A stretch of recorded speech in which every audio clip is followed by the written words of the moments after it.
Hi, and welcome back to my channel. Today's book review is going to be another double book review. I think a previous video I did too, and I want to do that again here because for a blog tour I have Luck and Last Resorts by Sara Grunder Ruiz. Well, when I went and looked, I selected the book first, and it's been sitting in my queue for 3, 4, 5 months now.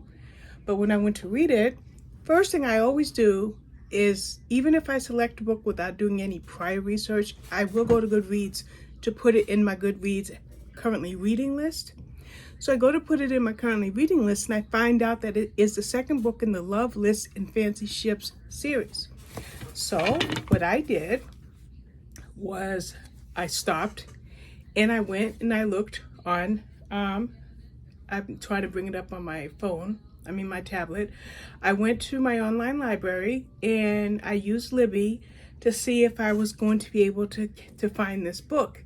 And lo and behold, I did. I'm trying to figure out which library I found it in because I use multiple online libraries because my library system has, 8 or 9 libraries. And so I was able to get it, and it was called Love, Lists, and Fancy Ships, which is actually the name of the series. So if you see that, right? Why did it go black? What's going on? So I was able to get it from my library. There you go, Love, Lists, and Fancy Ships. It was how long was the audio? Oh, a 10-hour audio book. And it was 100% well worth the 10 hours / more like 4 hours because I listened at 2.25 or so. It was well worth every second of that read. Now, without any notes, the only notes I'm going to do is I just want to not say Joe's name wrong because I think it's Joanna or Joelle. But anyway, she was called Joe throughout the whole book. And of course, I never wrote anything down. But here's the story, and it's a very, very good story. In fact, it's a 5-star story. I'll tell you that right now. Joe is our female protagonist, and Joe Walker is our primary protagonist, and Alex Hayes is our male protagonist. Now, she is a yacht stewardess who's about to turn 30, and she has a bucket list. And she has quite a few things on that bucket list that she wants to accomplish in a certain period of time. In fact, she doesn't have to do this alone because she has her 2 nieces that are staying with her for the summer, and they, in a lot of ways, help her towards this bucket list. But it's not just the 2 nieces. Remember, I said we have 2 protagonists. We have Alex. Okay, so who's Alex and who's Joe? Joe is a yacht stewardess. Now, I grew up as a teenager watching The Love Boat, and I know that, I just forgot his name. I know who the ship steward was, but I never realized that women were called ship stewardesses. So that was something of interest. Well, she's a yacht stewardess, and she works on 2 types of situations. One is a 4-month charter where she's on the ship for 4 months as it travels, and then she works on smaller charters closer to home during the rest of the year, and then she gets a couple weeks off. And that's the life that she leads, and she's been happy with it. Now, I mentioned her 2 nieces. Now, her nieces she lived with her sister when she was pregnant with when one of the girls was a baby, and she was pregnant with another one of the children. So Joe grew up very, very close to these girls. And now I think they're Mia and Emily. I didn't write their names down. Anyway, they're spending the summer with her. And they play such a pivotal role in this book. Now, I want to tell you, there's grief and there's loss in this book. And because of the grief and because of the loss in this book was one of the best romances that I read this year. The characters, I won't say which ones, are grieving, and they're dealing with that loss. But then this book is also about friendship, and the friendship is on several levels. The girls make a new friend named Grayson. She's the same age as one of the girls, as Mia. Then Jo herself has a best friend named Nina.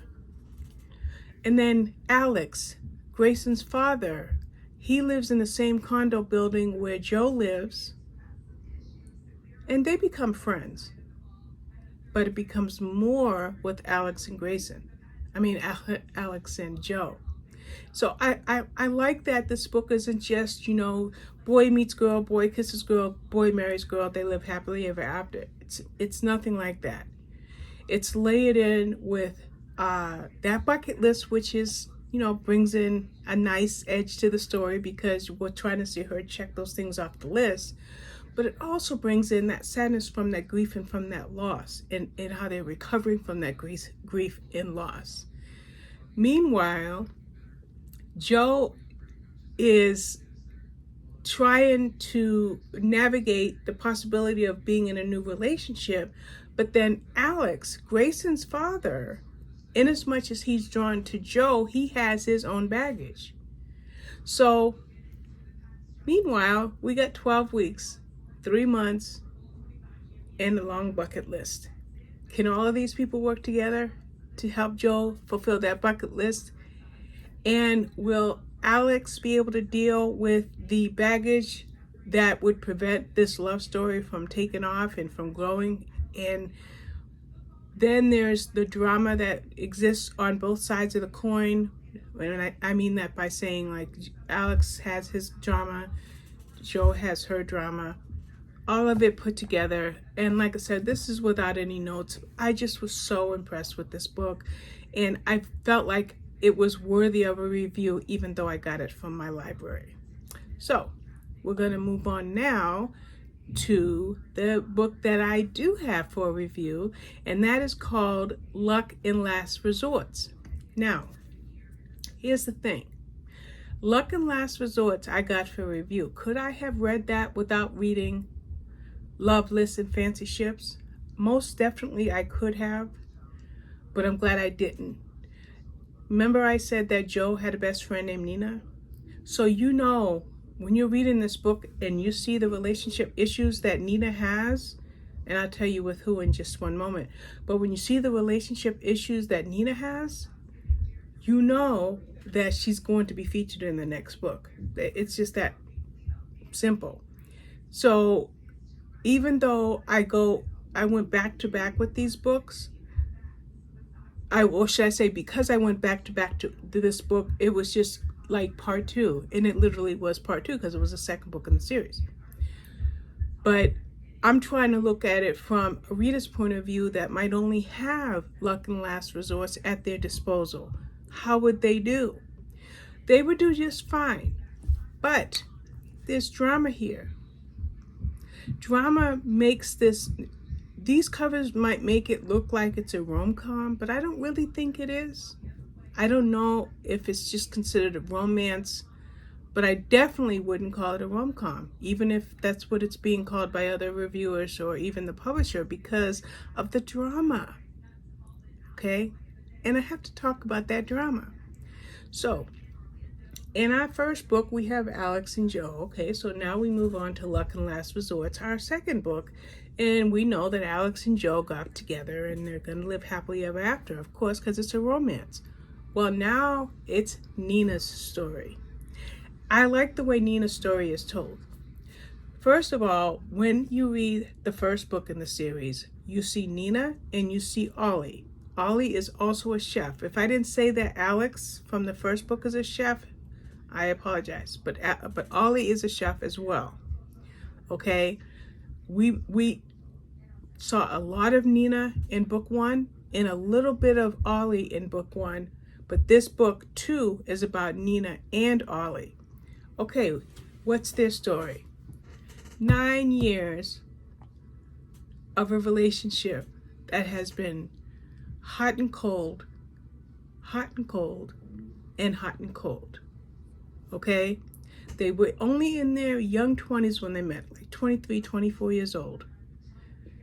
And now, nearly 10 years later, they're still skirting around their relationship. Since we knew in book 1 that Ollie and Nina were an on-again, off-again couple, you might wonder, how in the world is this book going to flesh out? How is our writer, our author, Sara Gwenda Ruiz, going to keep our attention enough for us to fall in love with this couple and to root for them to overcome whatever obstacles they have? Well, she did a great job. Now, just as Joe in book 1 had a bucket list, Nina has a very short list. Her list is always have fun and only rely on yourself. Okay? And that second rule, don't rely on anyone but yourself, basically created a commitment phobe individual. She was afraid of commitment. Now, there's one thing that's not denied and made very clear almost from the very beginning. Ollie and Nina are in love, okay? They are in love with one another. There's no doubt about that. How come it's not happily ever after? Well, because it's the second book in the series and the story has to be told. What I like about this book is it goes back to that 9 years when they met. Where did they meet? Well, remember, Joe is a ship stewardess. Well, so is Nina. On this particular charter ship where they met, Nina was just hired on as a ship stewardess, a junior ship stewardess at that point, and Alex was the ship's chef. They were like oil and water at first, but you're in a confined environment for 4 months at a time, and so they would spend a lot of time together on the ship. But it was always just as co-workers, as people that are working together in a confined location. But then we know, if we go 10 years into the future, that they're in love. So what happened between when they first met on that ship to now? And why is it an on again, off again, on again, off again relationship? Drama. That's the best word I can think of right now. Okay? Because on the one hand, Ollie has his serious baggage, but then Nina also has her baggage. More than that is, there's a secret that they each have. And this is a secret in common. Will they be able to navigate that secret and navigate their personal baggage enough to where they can take that love and let that love be enough? Because as we know, sometimes love is just not enough. As a matter of fact, I just finished the book. I don't know where it is, but I just finished where did I put that book? It was just, oh, here it is. I just finished this book, Nobody's Princess, by Erica Ridley. And somewhere right near the end, she says to the female says to the male, and I'll talk about this in another video, I love you, but it's just not enough. Okay, so what our author Ruiz does in this book is she helps us understand what it is that prevented this relationship from growing and from thriving and from being on solid ground for 10 years. And what will they have to overcome in order to come together? Now, in book number 1, we dealt with grief and loss. That laid a serious groundwork for that book. Well, in book number 2, this deals or touches on mental health issues and commitment issues and the reason for those commitment issues.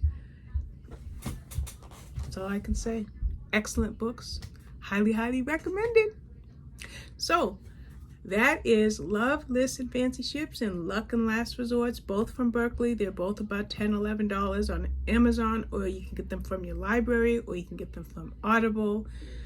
But if you want good, solid romance reading where you have a solid story, a believable story, and wonderful characters, this one comes highly recommended. Is this just a duology, or will there be more books in the series? That I can't answer. But all I can tell you is that I fell in love with both of these books. Alrighty, thank you for watching. Bye-bye.